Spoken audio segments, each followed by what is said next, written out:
इन दिनों पर्यटन नगरी डलहौजी शहर का नाम बदलकर सुभाष नगर रखने को लेकर फिर से चर्चा है। ये पहला मौका नहीं है कि यहाँ का नाम बदलने की मांग उठाई गई हो।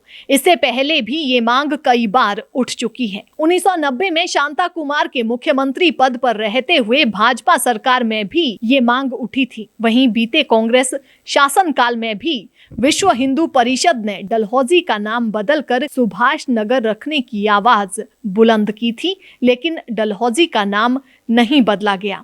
ब्रिटिश काल में अंग्रेज अधिकारी लॉर्ड डलहौजी ने पर्यटन नगरी डलहौजी को एक सैनेटोरियम के तौर पर विकसित करने की सोची। वर्ष 1850 में डलहौजी को बसाने के लिए चंबा के तत्कालीन राजा व ब्रिटिश सरकार के बीच एक लीज पर हस्ताक्षर हुए। डलहौजी को अंग्रेजों के शासनकाल के दौरान साल 1854 में कर्नल नेपियर ने 5 पहाड़ियों पर बसाया था। उन्होंने लॉर्ड डलहौजी के नाम पर इस शहर का नाम रखा था। 1873 में रविंद्रनाथ टैगोर डलहौजी आए थे। साल 1937 में नेताजी सुभाष चंद्र बोस भी डलहौजी पहुंचे थे। हालांकि डलहौजी के निवासी और पर्यटन व्यवसायी डलहौजी का नाम बदले जाने के पक्ष में नहीं है, वे इसका विरोध कर चुके हैं। आपको बता दें कि अंग्रेज अधिकारी व जवान डलहौजी गर्मियों में सुकून हासिल करने के लिए आते थे। अंग्रेजों द्वारा डलहौजी के सुभाष चौक, गांधी चौक व बैलून कैंट में विभिन्न चर्च भी बनाए गए हैं।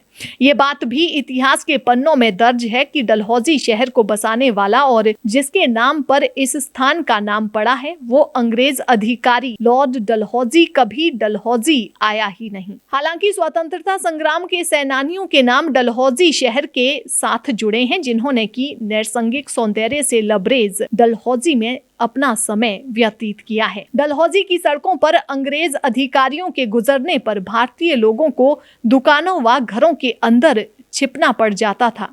वहीं यहाँ की सड़कों पर भारतीय लोगों को घोड़ों पर सवार होकर गुजरने से भी मनाही थी। शहर के सबसे पुराने रिहायशी इलाके के बाजार में आज भी कई पुरानी इमारतें स्थित हैं। डलहौजी का नेताजी सुभाष चंद्र बोस से भी गहरा नाता रहा है। नेताजी सुभाष चंद्र बोस वर्ष 1937 के मई माह में स्वास्थ्य लाभ के लिए डलहौजी आए थे। करीब 6 माह यहाँ गुजारने के बाद नेताजी फिर से स्वतंत्रता संग्राम के लिए रवाना हो गए थे। डलहौजी शहर चंबा जिले का ऐतिहासिक शहर है। ये पर्यटकों की भी पसंद है। यहाँ साल भर पर्यटक प्राकृतिक सुंदरता का आनंद लेने के लिए आते हैं। हिमाचल के चंबा जिले में स्थित डलहौजी भारत के सबसे प्रसिद्ध पर्वतीय पर्यटक स्थलों में एक माना जाता है। वर्तमान डलहौजी शहर का निर्माण औपनिवेशिक काल में करवाया गया था। हिमालय के पहाड़ों में स्थित ये छोटा सा शहर अंग्रेज अधिकारियों के मनोरंजन और छुट्टियों के लिए विकसित किया गया था। इसी वजह से आज भी इस शहर में बनी हुई पुरानी इमारतें ब्रिटिश वास्तुकला का बहुत ही सुंदर उदाहरण प्रस्तुत करती हैं।